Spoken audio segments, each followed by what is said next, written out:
ونتوكل عليه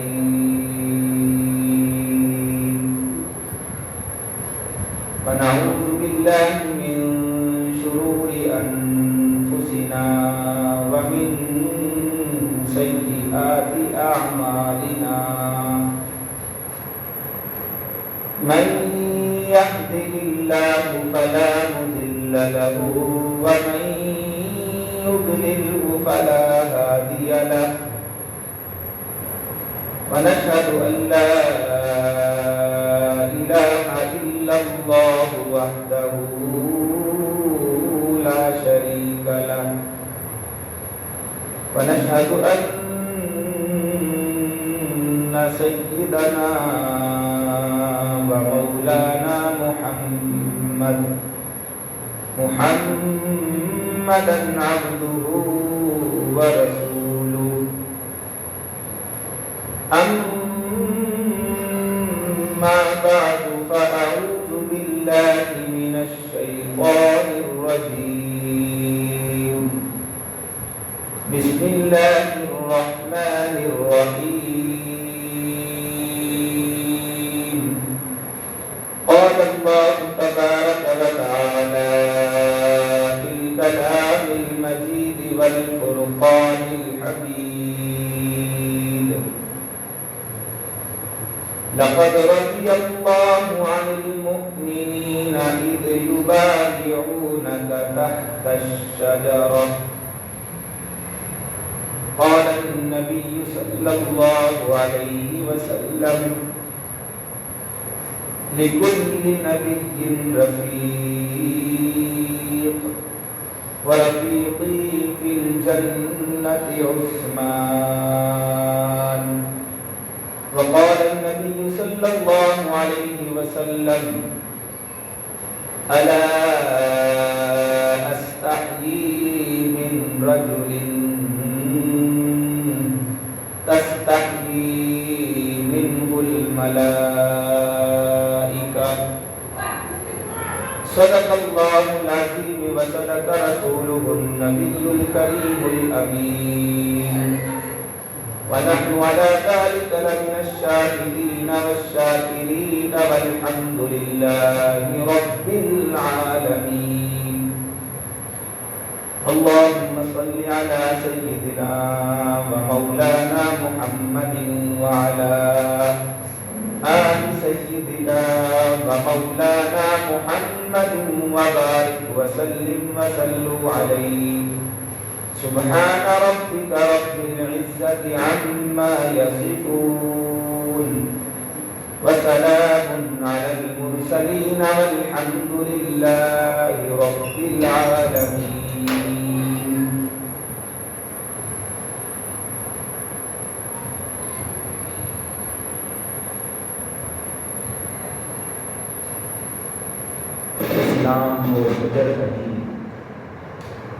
اسلام وہ شجر نہیں جس نے پانی سے غذا پائی ہو اسلام وہ شجر نہیں جس نے پانی سے غذا پائی ہو دیا خون صحابہ نے پھر اس میں بہار آئی ہے میرے انتہائی واجب الاحترام قابل صد احترام بھائیوں دوستوں بزرگوں آج ماہ ذی الحج کی 13 تاریخ ہے یہ مقدس مہینہ اللہ رب العزت کی طرف سے ہمیں قربانی کا تحفہ بھی دیتا ہے کہ 10 ذی الحج کو کروڑوں مسلمانوں نے اللہ کے حکم کے ساتھ اللہ کے دیے ہوئے مال میں سے اللہ کی رضا کے لیے جانور قربان کیے. یہ اللہ رب العزت کی طرف سے قربانی والا عمل مسلمانوں کی بخشش کا بہانہ ہے کہ مسلمان اللہ کے حکم کو مانتا ہے، سر ہمیں تسلیم کرتا ہے، اللہ کے حکم کے سامنے جھک جاتا ہے، رب کائنات اس عمل کے کرنے کی وجہ سے مسلمانوں کے گناہوں کو معاف فرما دیتے ہیں۔ اور اس ماہ مقدس میں جہاں اور بڑی فضیلتیں، وہاں جیسے ہی عشرۂ ذی الحج گزرتا ہے تو پھر ہمیں ایک اور عظیم المرتبت عظمت والی ہستی، صحابی رسول، داماد رسول، جناب سیدنا حضرت عثمان ابن عفان رضی اللہ تعالیٰ عنہ کی شہادت بھی یاد دلاتا ہے یہ مہینہ۔ اس ماہ کی 18 تاریخ کو حضرت عثمان ابن عفان رضی اللہ تعالیٰ عنہ کی شہادت ہوئی۔ تو مسلمان جب اپنے ماضی میں دیکھتا ہے تو اسلام کے لیے دی گئی قربانیاں ہمارے سامنے ہوتی ہیں کہ مسلمان تو دنیا کا نہیں، مسلمان تو آخرت کے لیے ہے۔ کہ اللہ رب العزت نے نبی کریم صلی اللہ علیہ وسلم نے فرمایا کہ دیکھو دنیا کو تمہارے لیے پیدا کیا گیا لیکن تم کو آخرت کے لیے پیدا کیا گیا ہے۔ وَأَنْتُمْ خَلَقْتُمْ لِلْآخِرَةِ، تمہیں آخرت کے لیے پیدا کیا گیا ہے۔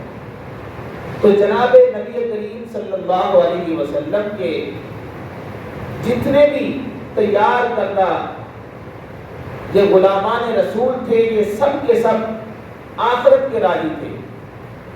انہوں نے دنیا کے اندر دنیا کے لیے، دنیا کی خاطر نہ کوئی جائیداد کی طرف لگا، نہ کوئی دنیا کی حرص و حوث کی طرف لگا۔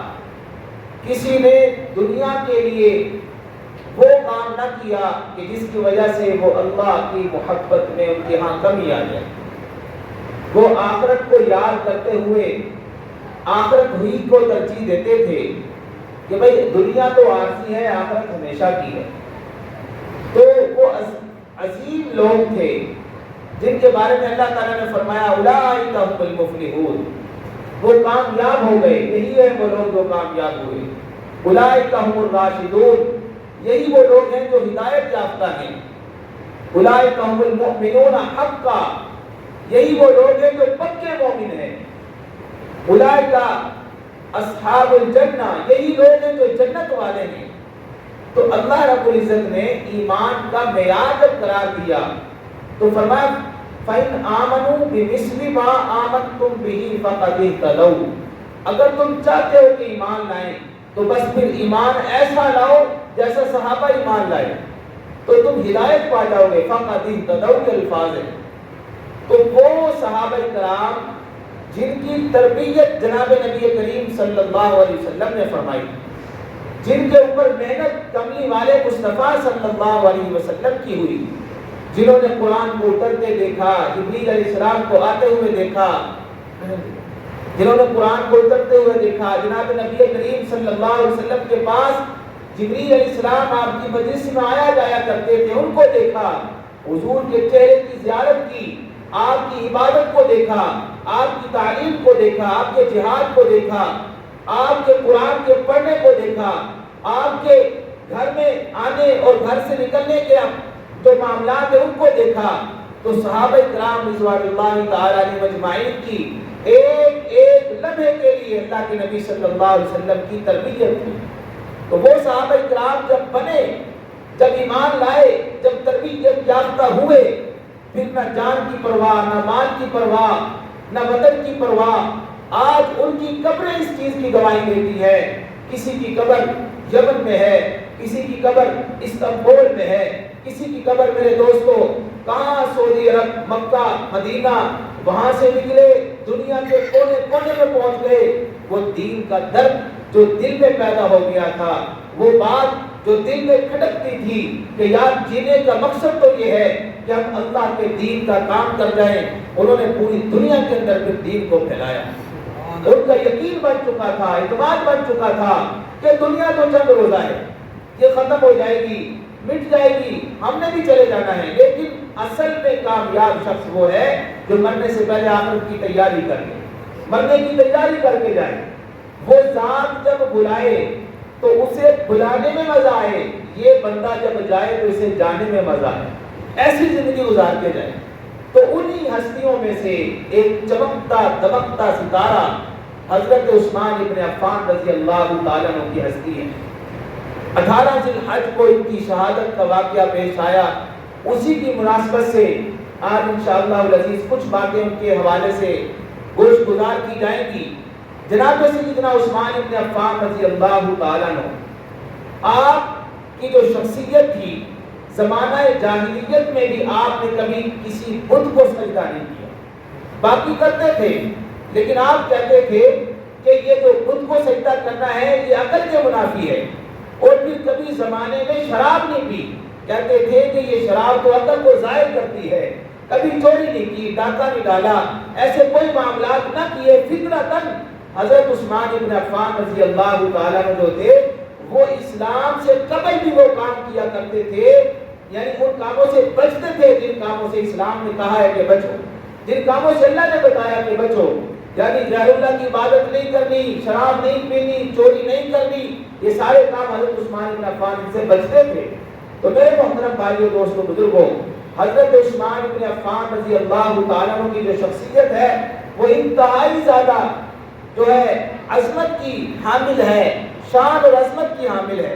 کئی ایک ایسے واقعات پیش آئے، نبی کریم صلی اللہ علیہ وسلم نے حضرت ابو بکر صدیق رضی اللہ تعالیٰ عنہ کے سامنے اسلام کی دعوت رکھی، اے ابو بکر، اللہ نے مجھے نبی بنا دیا ہے، لہٰذا تم بھی کلمہ پڑھو اور غلاموں میں شامل ہو جاؤ۔ حضرت ابو بکر صدیق رضی اللہ تعالیٰ عنہ نے اسی وقت، اسی لمحے میں سوچے سمجھے بغیر فرمایا، عرض کیا، اے اللہ کے نبی صلی اللہ علیہ وسلم مجھے کلمہ پڑھا دیجیے۔ حالانکہ آزاد تھے، کاروباری تھے، یعنی امیر لوگوں میں شمار ہوتا تھا مکے میں، اس کے باوجود کوئی غلام نہیں تھے، کوئی کسی کے زیر تاج نہیں تھے، اس کے باوجود سوچے سمجھے بغیر، کیوں؟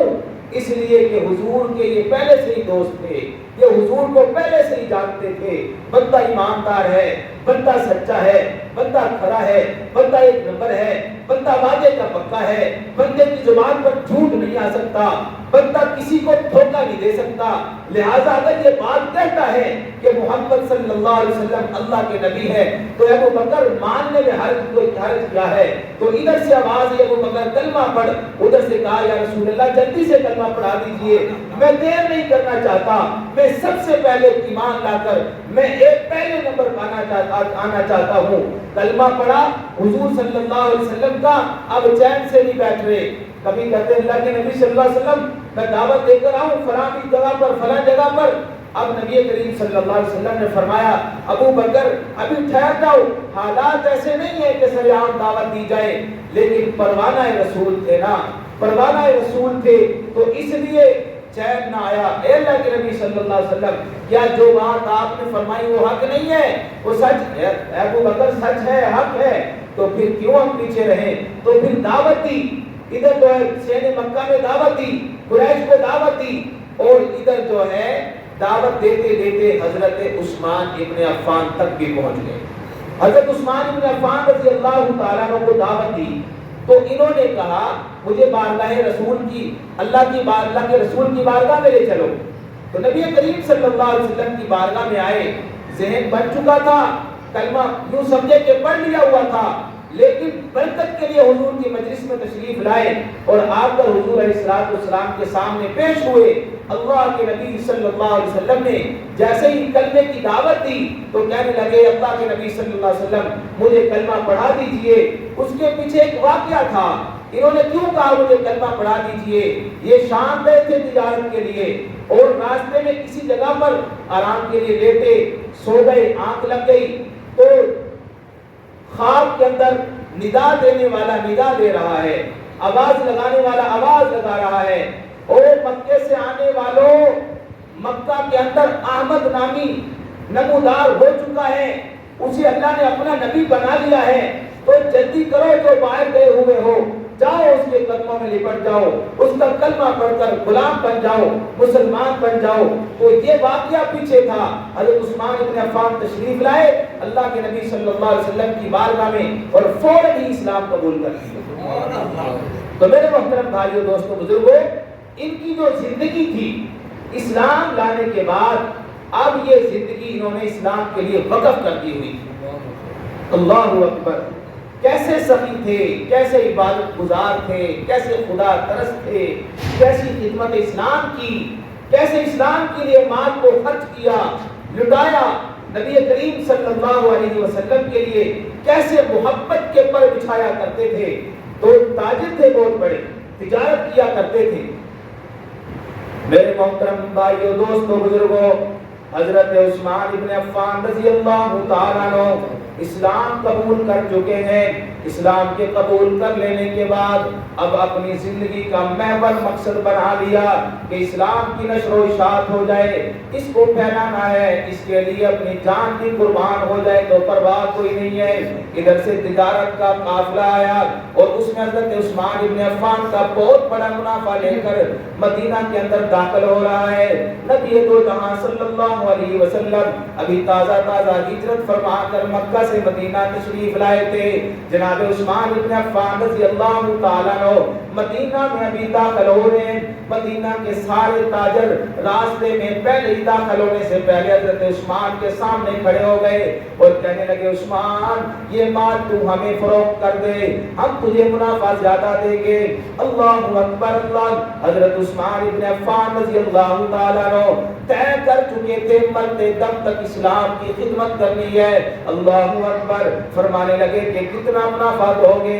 انہوں نے کہا کہ ایک کے بدلے دو کا منافع دیں گے۔ پھر کہنے لگے میں نے سودا پہلے ہی کر لیا ہے، اس سے زیادہ منافع نہیں مجھے مل رہا ہے۔ ایک تاجر کہنے لگا اس سے زیادہ یہ ہے کہ ایک کے بجائے ہم تین کے بدلے میں سودا کر لیں گے، یعنی ایک کے بدلے تمہیں تین پیسے مل جائیں، ایک روپے کے بدلے میں تین کا فائدہ ہو جائے۔ ایک بول کر کہنے لگا چار کا، دوسرا کہنے لگا پانچ کا، کرتے کرتے 6-7 تک پہنچے۔ آخر تاجر بھی خاموش ہو گئے۔ آخر کون سی وہ ہستی ہے جو ایک روپے کے بدلے میں 10 روپے کا منافع تجھے دے رہی ہے؟ اللہ اکبر۔ عثمان ابن عفان رضی اللہ تعالیٰ عنہ فرمانے لگے میں نے سودا اللہ سے کر لیا ہے، میں تمہیں نہیں بیچنا چاہتا، میں نے اللہ کے ساتھ سودا کر لیا ہے۔ من جاء بالحسنۃ فلہ عشر امثالها، ایک نیکی اس کو دکھاؤ 10 کا ثواب عطا فرمائے گا۔ میں نے تو اللہ کے ساتھ سودا کر لیا ہے۔ مجھے پتا چل گیا ہے مدینہ کے اندر کیا پڑا ہوا ہے۔ مدینہ کے پاس ہی رہنے والے مسلمان جو ہیں اس وقت بھوک و پیاس کے اندر جو ہے اپنی زندگی مبتلا کیے ہوئے ہیں۔ میں نے مدینہ کے اندر جا کر مسلمانوں میں اس مال کو فروخت کر دینا ہے، یعنی اللہ کے راستے میں یوں خرچ کر دینا ہے۔ اللہ اکبر۔ مدینہ میں تشریف لائے گئے۔ مدینہ کے مسلمانوں میں جتنا مال نفع کا آیا تھا وہ سارے کا سارا راہ خدا میں مسلمانوں کے اندر خرچ کر دیا، کسی سے ایک پیسہ تک نہ لیا۔ اللہ اکبر۔ اب چلے گئے بارگاہ رسالت میں، چلتے چلتے دیکھا گیا صحابہ کرام بھی کھڑے ہوئے۔ اللہ کے نبی صلی اللہ علیہ وسلم سامنے تشریف فرمائے۔ آپ نے پوچھا صحابہ کیا بات ہے؟ اداسیاں چھائی ہوئی ہیں، چہرے پر مسکراہٹ نہیں ہے، چہرے پر خوشی کی آثار نہیں ہے، کیا وجہ ہے، کیا بات ہے، بتاؤ تو صحیح نا۔ صحابہ کرام بھی خاموش ہیں۔ اللہ اکبر۔ حضرت عثمان ابن عفان رضی اللہ تعالیٰ عنہ دبے پاؤں آہستہ آہستہ اب بارگاہ رسالت میں تشریف لے آئے۔ اللہ کے نبی صلی اللہ علیہ وسلم کے سامنے ادب کے ساتھ دو زانوں بیٹھ گئے۔ اب عرض کرنے لگے اللہ کے نبی صلی اللہ علیہ وسلم بتائیے تو صحیح نا کون سی پریشانی آ گئی ہے، کون سا کوئی مسئلہ ہے، میں آپ کا غلام حاضر ہوں، میں آپ کے لیے حل کر دوں گا۔ نبی دو جہاں صلی اللہ علیہ وسلم نے فرمایا اے عثمان تجھے تو پتہ ہے نا مدینے کے اندر کا پانی کھارا ہے، یہاں کے مسلمان بڑے تنگ ہیں۔ یہودی کا ایک کمائن سے بیر روما کہا جاتا ہے، وہ یہودی ایک میرے دوستو ایک مد کے بدلے میں ایک جو ہے نا ایک مشکیزہ بھر کے دیتا ہے، وہ پیسوں کے بدلے میں پانی دیتا ہے. مسلمان غریب ہیں, ان کے پاس اتنا مال نہیں ہے, ان کے جانور بھی ہیں, خود بھی پانی پینے والے ہیں. اے عثمان صرف یہی بات ہے.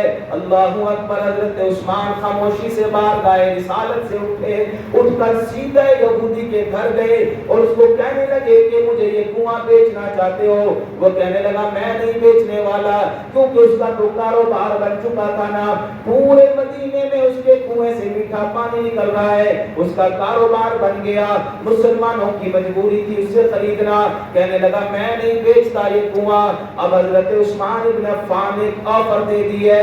کہنے لگے اوے مجھے بتانا کیا قیمت لگائے گا, تیرے منہ سے جتنی قیمت تیری مرضی کی لگے گی اس قیمت پر میں خریدنے کو تیار ہوں. اللہ اکبر. اب یہودی لالچ میں آ گیا, کہنے لگا ہاں اگر یہ بات ہے تو پھر ایک شرط پر بیچوں گا, آدھا کنواں تجھے دوں گا, آدھا کنواں میرے پاس رہے گا. جو کنواں میں تجھے دوں گا 12,000 درہم کے اندر فروخت کروں گا. 12,000 کا مطلب کروڑوں میں فروخت کروں گا. حضرت عثمان بن عفان رضی اللہ تعالیٰ عنہ نے فرمایا مجھے شرط منظور ہے, میں خریدنے کو تیار ہوں. اشرفیوں سے بھری ہوئی تھیلی اس کے حوالے کر دی اور کہنے لگے اپنے 12,000 درہم گن لے, لیکن اس سے پہلے مجھے ایک پانی کا پیالہ تو لا کر دے دینا. اللہ اکبر. اللہ. یہودی نے جلدی سے پانی کا پیالہ بھر دیا. عثمان بن عفان رضی اللہ تعالیٰ عنہ وہ پیالہ لے کر بارگاہ رسالت میں آ رہے ہیں اور اسی طرح ادب کے ساتھ آ رہے ہیں جیسے چھوٹے معصوم بچے کو بنا ہوا برتن پانی کا دے دیا جائے, بڑی احتیاط کے ساتھ چلتا ہے پانی نہ گر جائے. حضرت عثمان بن عفان رضی اللہ تعالیٰ عنہ بارگاہ رسالت میں دبے پاؤں کے ساتھ آہستہ آہستہ پہنچ گئے ہیں اور بیٹھ کرنا اللہ کے نبی صلی اللہ علیہ وسلم کے سامنے پانی کا پیالہ پیش کر دیا. اور نبی دو جہاں صلی اللہ علیہ وسلم دست مبارک سے پیالہ لینے لگے.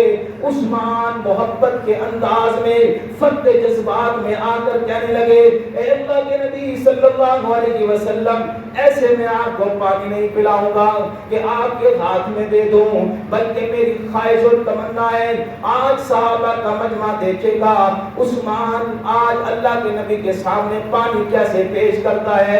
اے اللہ کے نبی صلی اللہ علیہ وسلم میری خواہش یہ ہے آج ہاتھ عثمان کے ہوں گے, لب مصطفیٰ کے ہوں گے, میں اپنے ہاتھوں سے پانی پلاؤں گا, ہاتھ میرے ہوں گے, ان ہاتھوں سے میں آپ کو پانی پلاؤں گا.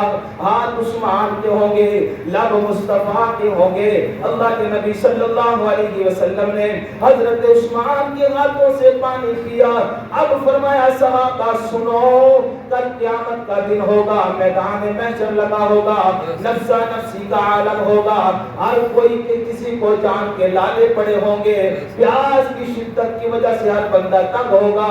اللہ اکبر. اس وقت حوض کوثر پر کچھ لوگ آ رہے ہوں گے جو کامیاب ہونے والے ہوں گے, وہ کچھ دائیں طرف سے آئیں گے, کچھ بائیں طرف سے آئیں گے, کچھ سامنے سے آئیں گے. جو دائیں طرف سے آئیں گے ابو بکر کو کہوں گا ابو بکر ان کو پانی پلا حوض کوثر کا. بائیں طرف سے آنے والوں کو حضرت عمر سے کہوں گا عمر ان کو پانی پلا دے. اللہ اکبر. جو سامنے سے آئیں گے میں خود پانی پلاؤں گا. فرمایا اے میرے صحابہ جب باری آئے گی عثمان کی, حوض کوثر پر عثمان آئے گا تو ابو بکر کہے گا یا رسول اللہ مجھے اجازت دیجئے میں عثمان کو پانی پلا دوں. عمر کہے گا اے اللہ کے نبی مجھے اجازت دیجئے میں پانی پلا دوں. نبی دو جہاں صلی اللہ علیہ وسلم مدینہ کی سرزمین پر بیٹھے تشریف فرمائے, بات ارشاد فرما رہے ہیں. فرمایا صحابہ منظر یہ ہوگا, ابو بکر کے دل کی بھی خواہش ہے, عمر کے دل کی بھی خواہش ہے کہ پانی عثمان کو میں پلا دوں. اللہ کے نبی فرماتے ہیں میں کہوں گا ابو بکر پیچھے ہٹ جا, عمر تو بھی پیچھے ہٹ جا, آج عثمان کو میرے پاس آنے دو. لب عثمان کے ہوں گے, ہاتھ مصطفیٰ کے ہوں گے. یعنی اپنے ہاتھوں سے پیالہ پکڑ کے خود نبی کریم صلی اللہ علیہ وسلم حضرت عثمان کو پانی پلائیں گے. جیسا منظر دنیا میں تھا, ہاتھ عثمان کے, لب مصطفیٰ کے, قیامت میں میدان محشر میں ہاتھ مصطفیٰ کے لب عثمان کے ہوں گے. کیسی عظیم سعادت ہے, کتنی عظمت والا صحابی ہے. اللہ کے نبی صلی اللہ علیہ وسلم نے اپنی بیٹی رقیہ کا نکاح حضرت عثمان ابن عفان کے ساتھ کیا. اللہ کے نبی صلی اللہ علیہ وسلم نے اللہ اکبر پہلے ان دونوں بیٹیوں کا رقیہ ام کلثوم کا نکاح عتبہ عتیبہ کے ساتھ فرمایا. ابھی رخصتی نہیں ہوئی تھی. اللہ اکبر اللہ. وہ جو ابو لہب تھا اور ان کی بیٹی جو تھی نا ام جمیل, ان دونوں نے فیصلہ کر کے اپنے بیٹوں سے کہہ دیا کہ نبی کی بیویوں کو طلاق دے دو. انہوں نے آ کر حسد میں آ کر طلاق دے دی ہے. اللہ اکبر اللہ. اب ان کا ذہن یہ تھا یہ ذلیل ہو جائیں گے, یہ رسوا ہو جائیں گے, مکہ میں ان کی عزت کوئی نہ رہے گی. نبی دو جہاں صلی اللہ علیہ وسلم کے غلام عثمان کو جب پتا چلا نا اللہ کے نبی صلی اللہ علیہ وسلم کی بیٹیوں کو طلاق ہو گئی ہے, آپ نے نا حضور علیہ السلام کی طرف پیغام بھیجا کہ اللہ کے نبی صلی اللہ علیہ وسلم میں عثمان دلی تمنا رکھتا ہوں, خواہش رکھتا ہوں کہ آپ کی بیٹی رقیہ کے ساتھ نکاح کر لوں. اللہ کے نبی صلی اللہ علیہ وسلم بڑے خوش ہوئے. اللہ اکبر. اس طرح اپنی بیٹی کا نکاح حضرت عثمان کے ساتھ کر دیا. کچھ وقت گزرا. وقت گزرنے کے ساتھ ساتھ حضرت رقیہ کی وفات ہو گئی ہے. اب حضرت عثمان ابن عفان رضی اللہ تعالیٰ عنہ پریشان ہے. نبی کریم صلی اللہ علیہ وسلم نے دیکھا کہ حضرت عثمان نظر نہیں آتے. صحابہ نے گواہی دی اللہ کے نبی صلی اللہ علیہ وسلم عثمان بڑے پریشان ہے. کیوں, وجہ کیا ہے؟ لوگوں سے کہتے تھے پہلے میں حضور کا داماد کہلاتا تھا, پہلے حضور کی بیٹی میرے نکاح میں تھی, اب وہ نسبت ختم ہو گئی. اللہ تعالیٰ نے اسے اپنے پاس بلا لیا, لہٰذا اسی وجہ سے پریشان ہوں. پہلے مجھے اللہ نے بڑی سعادت بخشی تھی. جب اللہ کے نبی صلی اللہ علیہ وسلم کو معلوم ہوا, آپ نے حضرت عثمان کو بلایا, سامنے بلا کر بٹھا کر فرمایا اے عثمان پریشان کیوں ہو؟ اے اللہ کے نبی صلی اللہ علیہ وسلم پورا مکہ جانتا تھا, لوگ مجھے کہتے تھے عثمان بڑا خوش قسمت ہے, اللہ کے نبی کی بیٹی کے ساتھ نکاح ہوا. اللہ اکبر. اللہ کی مرضیوں کے ساتھ وہ بیٹی تو چلی گئی ہے. اے اللہ کے نبی صلی اللہ علیہ وسلم اسی لیے پریشان ہو. نبی دو جہاں صلی اللہ علیہ وسلم نے فرمایا اے عثمان پریشان ہونے کی ضرورت نہیں ہے, میں تیرا نکاح اپنی دوسری بیٹی ام کلثوم کے ساتھ کرتا ہوں. پوری کائنات میں جب سے ابتدا ہوئی ہے کائنات کی اس وقت سے لے کر قیامت تک ایسی کوئی شخصیت نہ ملے گی جس کے نکاح میں نبی کی کے بعد دیگر دو بیٹیاں آئی ہوں. یہ سعادت صرف حضرت عثمان ابن عفان کے حصے میں آئی ہے. اللہ اکبر اللہ. جب اللہ کے نبی صلی اللہ علیہ وسلم کی بیٹی ام کلثوم بھی وفات پا گئی ہے تو فرمایا عثمان اگر میری 40 بیٹیاں بھی ہوتی یکے بعد دیگرے میں تیرے نکاح میں دیتا جاتا. جس کے اوپر اللہ کے نبی صلی اللہ علیہ وسلم کو اتنا اعتماد ہو. ایک دن اللہ کے نبی صلی اللہ علیہ وسلم حضرت رقیہ کے گھر تشریف لائے. ایسا ماحول تھا کہ عثمان گھر میں نہیں تھے. نبی دو جہاں صلی اللہ علیہ وسلم نے پوچھا بیٹی رقیہ بتاؤ نا عثمان سے تو راضی بھی ہے کہ نہیں, اس کا معاملہ تیرے ساتھ کیسا ہے؟ تو حضرت رقیہ فرمانے لگی اے اللہ کے نبی صلی اللہ علیہ وسلم میں عثمان سے راضی ہوں, وہ انصاف پسند ہے, وہ میرے ساتھ بہترین انداز میں زندگی بسر کر رہا ہے. اب اللہ کے نبی صلی اللہ علیہ وسلم نے بارگاہ رسالت میں ہاتھ اٹھا کے فرمایا اے اللہ جب عثمان سے میری بیٹی راضی ہے تو میں بھی عثمان سے راضی ہوں, اللہ تو بھی عثمان سے راضی ہو جا.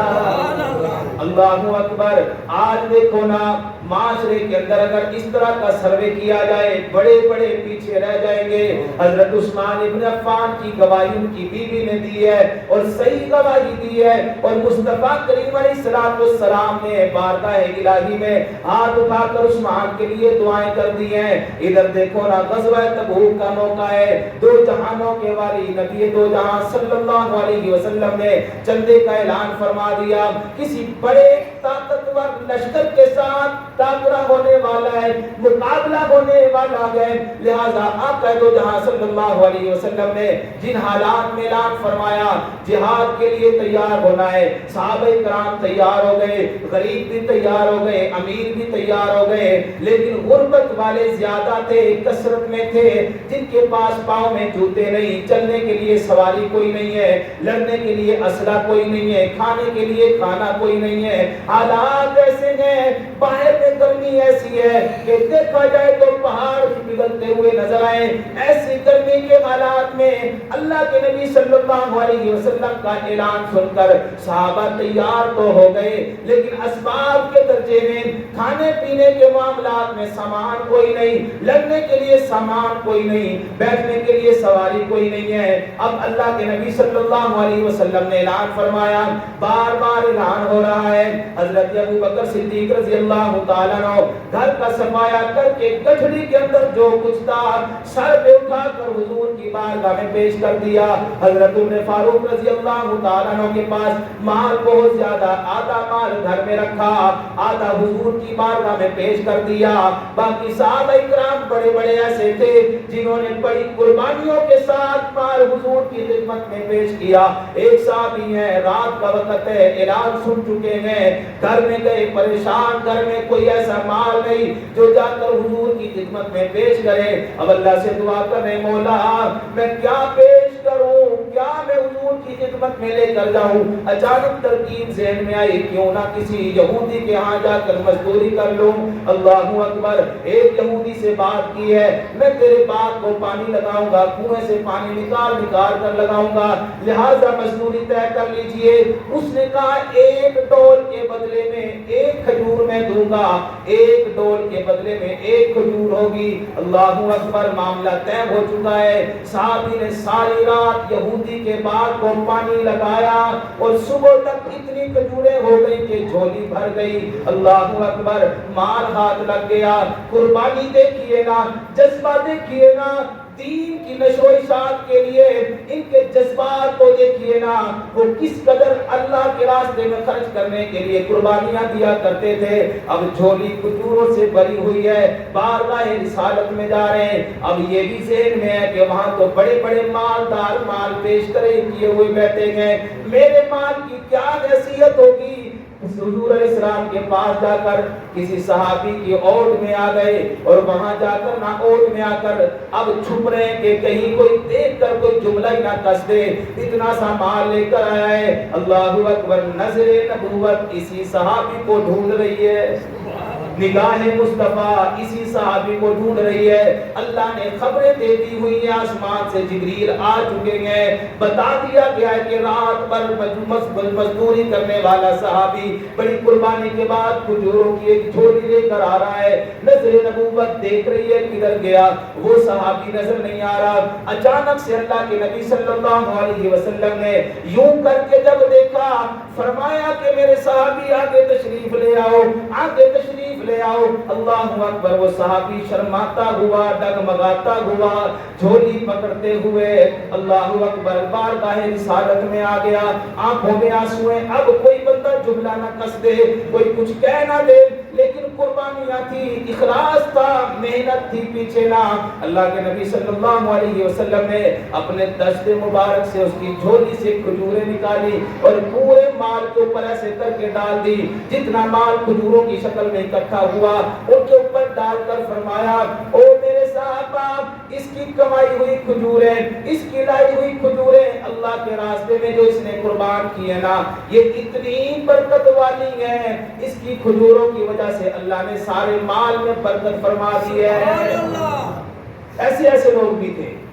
تو اس مجلس میں حضرت عثمان بن عفان رضی اللہ تعالیٰ عنہ مجمع میں تشریف فرما تھے۔ پہلا اعلان ہوا کہ بھئی مال کی ضرورت ہے۔ حضرت عثمان کھڑے ہو گئے، یا رسول اللہ 100 اونٹ میری طرف سے، بمائے سامان، یعنی کھانے پینے کا سامان بھی ساتھ ہے، اسلحہ بھی ساتھ ہے، زین بھی ساتھ ہے، رسی بھی ساتھ ہے، مکمل سامان کے ساتھ 100 اونٹ میری طرف سے ہیں۔ اللہ کے نبی صلی اللہ علیہ وسلم نے فرمایا عثمان بیٹھ جا، پھر اعلان فرمایا اللہ اکبر، حضرت عثمان پھر کھڑے ہو گئے، یا رسول اللہ 200 اونٹ، پھر اللہ کے نبی نے فرمایا بیٹھ جا، پھر تیسری مرتبہ کھڑے ہو گئے، یا رسول اللہ 300 اونٹ میری طرف سے بامائے سامان، اللہ اکبر، حتیٰ کہ نبی کریم صلی اللہ علیہ وسلم کو کہنا پڑا عثمان اب تجھے نہیں اٹھنا، تو بیٹھا رہنا، باقی کوئی صحابی اٹھے گا۔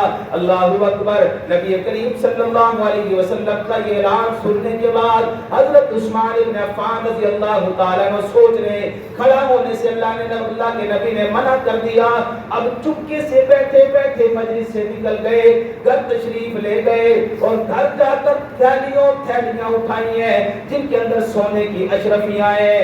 اللہ اکبر، اللہ وہ اشرفیاں اٹھائی اور آپ کا ناباقائے رسالت میں اللہ کے نبی صلی اللہ علیہ وسلم کے پاس لا کر حاضر کر دی ہیں۔ اے اللہ کے نبی صلی اللہ علیہ وسلم، یہ میرے پاس گھر میں رکھی ہوئی تھی، نبی دو جہاں صلی اللہ علیہ وسلم نے یوں کر کے اپنی جھولی رکھی ہے، کھول دی ہے، جھولی کے اندر وہ اشرفیاں ڈال دی ہیں۔ اب سارا مجمع صاحب اکرام کا دیکھ رہا ہے عثمان کے خرچ کرنے کی کیا جذبات ہیں۔ نبی دو جہاں صلی اللہ علیہ وسلم اپنی جھولی کے اندر وہ اشرفیاں رکھ کر دائیں ہاتھ سے بائیں میں کرتے ہیں، بائیں ہاتھ سے دائیں میں کرتے ہیں اور ساتھ ساتھ فرماتے ہیں ما ذرا عثمان، ما ذرا عثمان ما عمل بعد اليوم، آج کے بعد عثمان کا کوئی عمل بھی عثمان کو نقصان نہیں پہنچا سکے گا۔ اتنا اس نے خرچ کیا ہے، اس نے تو اللہ سے جنت کو خرید لیا ہوا ہے۔ اور فرمایا اے اللہ فرش پر میں مصطفیٰ عثمان سے راضی، عرش پر تو بھی عثمان سے راضی ہو جا۔ سبحان اللہ، اللہ اکبر، اللہ کس قدر عظیم المرتبہ شخصیت ہے۔ نبی دو جہاں صلی اللہ علیہ وسلم نے فرمایا الا استحیی من رجل تستحیی منہ الملائکہ، یہ کس موقع پر فرمایا؟ ایک مرتبہ نبی کریم صلی اللہ علیہ وسلم، اس کی راوی حضرت عائشہ صدیقہ رضی اللہ تعالیٰ عنہ فرماتی ہیں میرے گھر میں تشریف فرما تھے، نبی علیہ الصلوۃ والسلام تشریف فرما تھے، آپ جس انداز میں بیٹھے ہوئے تھے آپ کی پنڈلی سے کپڑا ہٹا ہوا تھا، پنڈلی صاف نظر آ رہی تھی، اتنے میں دستک ہوتی ہے، اللہ کے نبی صلی اللہ علیہ وسلم پوچھتے ہیں کون؟ آواز آتی ہے میں ابو بکر ہوں۔ آپ نے فرمایا اجازت ہے اندر تشریف لے آؤ۔ تھوڑی دیر گزری ہے، پھر آواز آتی ہے، دستک کی آواز آتی ہے، آپ پوچھتے ہیں کون ہے؟ یا رسول اللہ عمر ہوں۔ آپ نے فرمایا اجازت ہے اندر تشریف لے آؤ۔ پھر تھوڑی دیر کے بعد دستک دینے کی آواز آتی ہے، پوچھا کون ہے؟ کہنے لگے عثمان ہوں۔ آپ نے فرمایا ٹھہر جاؤ، ابھی تھوڑا سا ٹھہر جاؤ۔ آپ ذرا کھڑے ہوئے، اپنی پنڈلی کو نیچے کیا اور تو میرے محترم بھائیو دوستو جسم کو چھپا لیا، پنڈلی تک کو چھپا لیا۔ نبی دو جہاں صلی اللہ علیہ وسلم کے پاس یہ تینوں یار اکٹھے ہو گئے، مجلس لگ گئی، باتیں شروع ہو گئی، کوئی بات کرتا ہے، کوئی بات کرتا ہے، اللہ اکبر، مجلس برخاست ہوئی ہے۔ نبی دو جہاں صلی اللہ علیہ وسلم کے یہ یار چلے گئے ہیں۔ اب حضرت اما عائشہ فرماتی ہیں اے اللہ کے نبی صلی اللہ علیہ وسلم اس مجلس کے دوران میں نے ایک بات کو نوٹ کیا ہے۔ اے عائشہ کون سی بات نوٹ کی ہے؟ کہنے لگی یا رسول اللہ صلی اللہ علیہ وسلم میں نے دیکھا جب میرا باپ ابو بکر اندر آیا تو آپ کی پنڈلی مبارک نظر آ رہی تھی، آپ یوں ہی بیٹھے رہے اور حضرت ابو بکر کو آپ نے آنے کی اجازت مرحمت فرما دی، وہ ملائے تو آپ نے ان کو بھی آنے کی اجازت دے دی ہے، لیکن جب عثمان آئے تو آپ نے پہلے کپڑے کو سیٹ کیا، کپڑے کو نیچے کیا، اس کے بعد کہا کہ عثمان اب آنے کی اجازت ہے۔ اے اللہ کے نبی صلی اللہ علیہ وسلم ماجرا کیا ہے؟ نبی دو جہاں صلی اللہ علیہ وسلم نے فرمایا الا استحیی من رجل تستحیی منہ الملائکہ، اے عائشہ جس سے عرش کے فرشتے بھی حیا کرتے ہو میں محمد اس سے حیا کیوں نہ کروں؟ سبحان اللہ، کیوں میں اس سے حیا نہ کروں؟ یہ عثمان رضی اللہ تعالیٰ عنہ کی شخصیت ہے۔ نبی دو جہاں صلی اللہ علیہ وسلم کے یہ دوہرے داماد عثمان ابن عفان ایسی عظیم المرتبہ شخصیت ہے۔ اللہ کے نبی صلی اللہ علیہ وسلم نے ان کا تقوی دیکھا، ان کی طہارت دیکھی، ان کا اللہ کے راستے میں مال خرچ کرنا دیکھا۔ ایک مرتبہ جب حضرت حضرت علی المرتضی رضی اللہ تعالیٰ عنہ کی شادی طے ہو گئی نا، حضرت علی المرتضی رضی اللہ تعالیٰ عنہ اب جو ہے نا اپنی سرہ کو بیچنے کے لیے بازار تشریف لے جا رہے ہیں۔ حضرت عثمان آگے مل گئے، پوچھا علی کہاں کا ارادہ ہے؟ اے عثمان یار میں اپنی سرہ فروخت کرنے جا رہا ہوں، حق کے مہر بھی تو ادا کرنا گئے، اللہ کے نبی کی بیٹی کے ساتھ رشتہ طے ہوا گئے، شادی طے ہو چکی ہے، میرے پاس تو دینے کے لیے حق مہر بھی نہیں ہے، لہٰذا یہ میں زرا جو ہے نا زرا میں جو ہے یہ بیچ کر حق مہر ادا کر دوں گا۔ حضرت عثمان ابن عفان رضی اللہ تعالیٰ عنہ نے پوچھا اے علی کتنے کی بیچنا چاہتے ہو؟ سودا طے ہو گیا۔ کھڑے پاؤں پہ حضرت عثمان نے ان کو وہ مال دے دیا، وہ رقم ادا کر دی ہے اور زرا ان سے لے لی ہے۔ اب چند قدم حضرت علی آگے گئے ہیں، پیچھے سے عثمان کی آواز آئی ہے علی واپس آؤ، میری ذرا بات تو سنانا سنو۔ حضرت علی المرتضی رضی اللہ تعالیٰ عنہ واپس آئے، جی عثمان کیا بات ہے؟ اللہ اکبر۔ حضرت عثمان ابن عفان رضی اللہ تعالیٰ عنہ کی آنکھوں میں آنسو ہے، فرمایا علی میرا دل یہ کرتا ہے شادی علی کی ہو خرچہ عثمان کا ہو، شادی علی کی ہو خرچہ عثمان کا ہو، میں خرچہ دوں گا، یہ زرا بھی لے جا، یہ پیسے بھی لے جا، یہ رقم بھی لے جا، اس کے علاوہ جو خرچہ ہوگا وہ میں دینے کو تیار ہوں۔ یہ عثمان ابن عفان رضی اللہ تعالیٰ عنہ کس قدر عظیم مقام کے مالک ہیں، اللہ نے کیا ان کو شان عطا فرمائی، نبی تو جہاں صلی اللہ علیہ وسلم نے ان کے بارے میں کیسی کیسی باتیں عظمت والی بیان فرمائی ہے۔ فرمایا لِكُلِّ نَبِيٍّ رَفِيقٌ وَرَفِيقِي فِي الْجَنَّةِ عثمان، ہر نبی کا جنت میں کوئی نہ کوئی ساتھی ہوگا، کوئی نہ کوئی دوست ہوگا، کوئی نہ کوئی رفیق ہوگا۔ اگر جنت میں تم میرا ساتھی دیکھنا چاہتے ہو تو عثمان کو دیکھ لو، عثمان جنت میں میرا ساتھی ہوگا۔ کون عثمان؟ جس کی وجہ سے اللہ تعالیٰ نے 1400 صحابہ اکرام کے بارے میں فرما دیا لقد رضی اللہ عن المؤمنین اذ یبایعونک تحت الشجرہ۔ حدیبیہ کا مقام ہے، نبی کریم صلی اللہ علیہ وسلم عمرے کی نیت سے تشریف لائے ہیں، 1400 صحابہ اکرام آپ کے ساتھ ہیں۔ اللہ اکبر، پیغام دلوایا گیا، اللہ اکبر، بتایا گیا طے ہو رہا ہے کون بنتا جائے، مکے والوں کے پاس جا کر پیغام لے کر جائے، ان کو بتائے ہم لڑنے کی نیت سے نہیں آئے، ہم تو اللہ کے گھر کی تعظیم کی نیت سے آئے ہیں، ہم تو عمرے کی نیت سے آئے ہیں، واپس چلے جائیں گے۔ حضرت عمر فاروق رضی اللہ تعالیٰ عنہ کا انتخاب ہوا، آپ نے مشورہ دیا اللہ کے نبی کو، یا رسول اللہ صلی اللہ علیہ وسلم اگر میں جاؤں گا کفار مکہ سے کوئی بات ایسی کر دیں گے، مجھے غصہ آئے گا، معاملہ خراب ہو جائے گا۔ اے اللہ کے نبی صلی اللہ علیہ وسلم میں آپ کو مشورہ دیتا ہوں، آپ عثمان کو تیار فرمائیے۔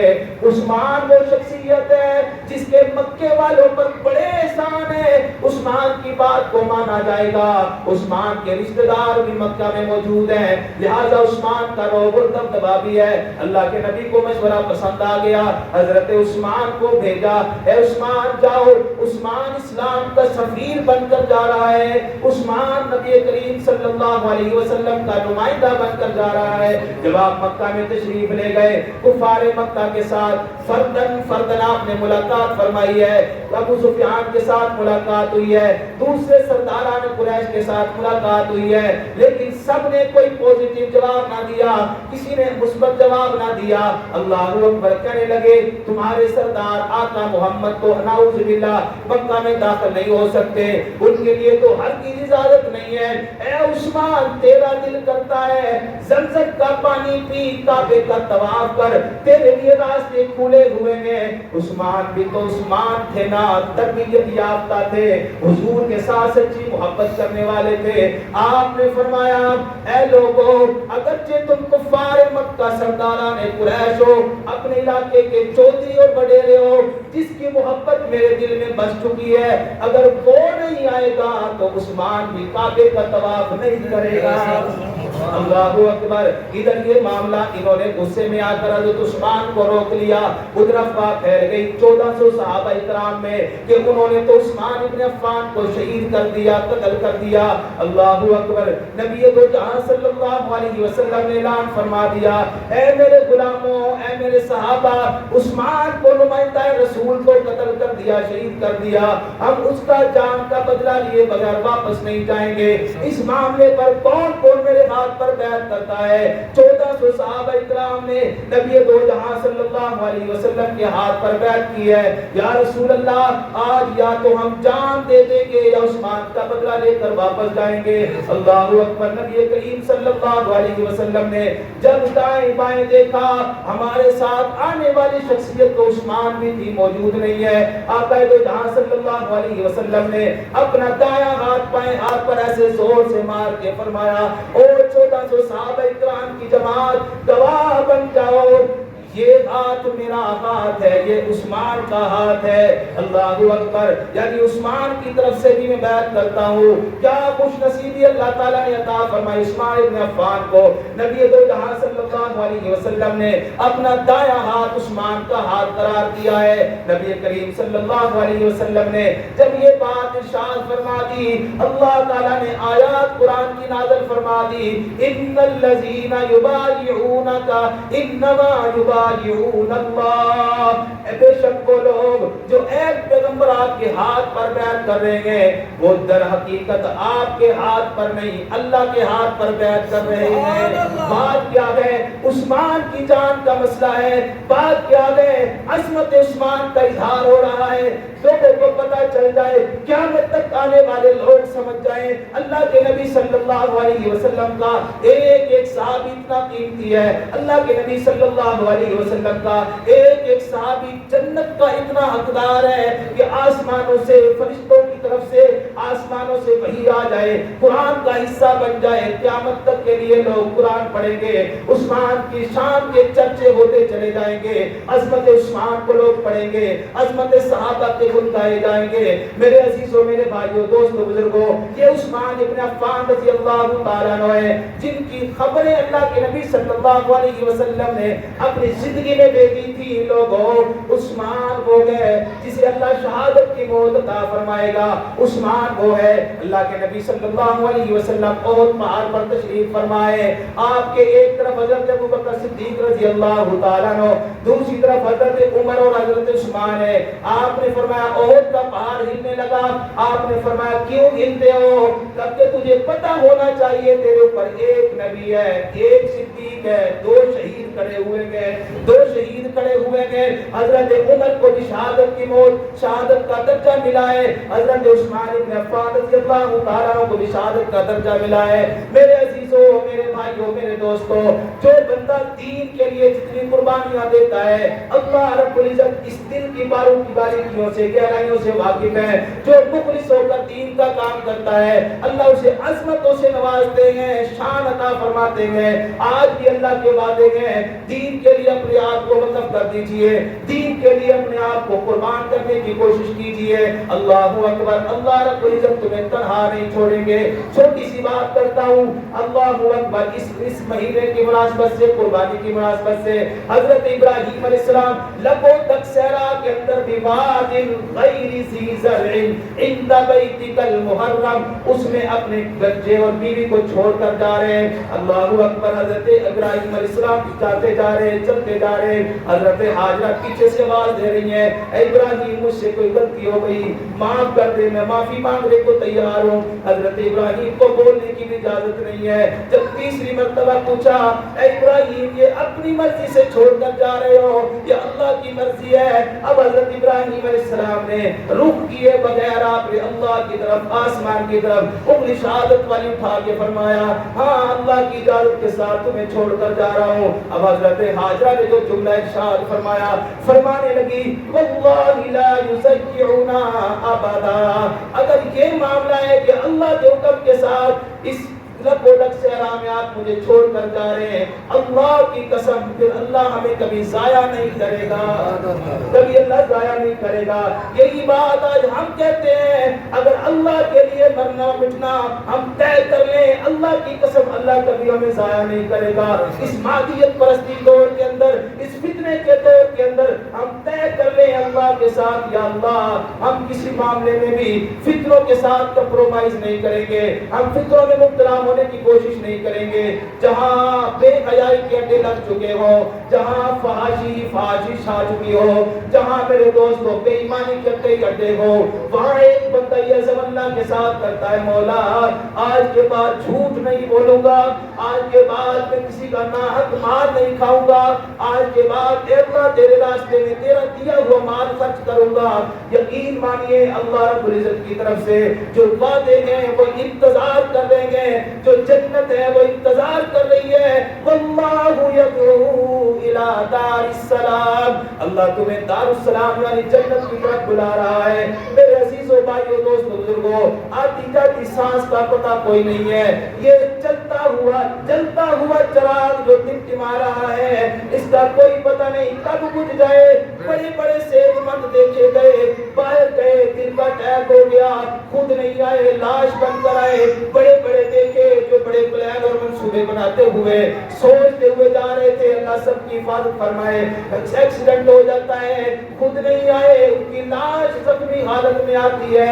میرے عزیزوں وقت کا جب پتہ کوئی نہیں ہے، پھر اللہ سے معافی مانگ لیجئے، پچھلے گناہوں پر توبہ کر لیجئے اور صحابہ کرام کی زندگی کو اپنی زندگی میں شامل کیجئے، ان کی باتوں کو اپنے اندر داخل کیجئے۔ انشاءاللہ العزیز اللہ کی قسم کھا کے کہتا ہوں اللہ کبھی تمہیں ہمیں گمراہ نہیں ہونے دے گا۔ اللہ رب العزت سے دعا ہے کہ رب کائنات ہم سب کو جو کچھ کہا سنا عمل کی توفیق عطا فرمائے۔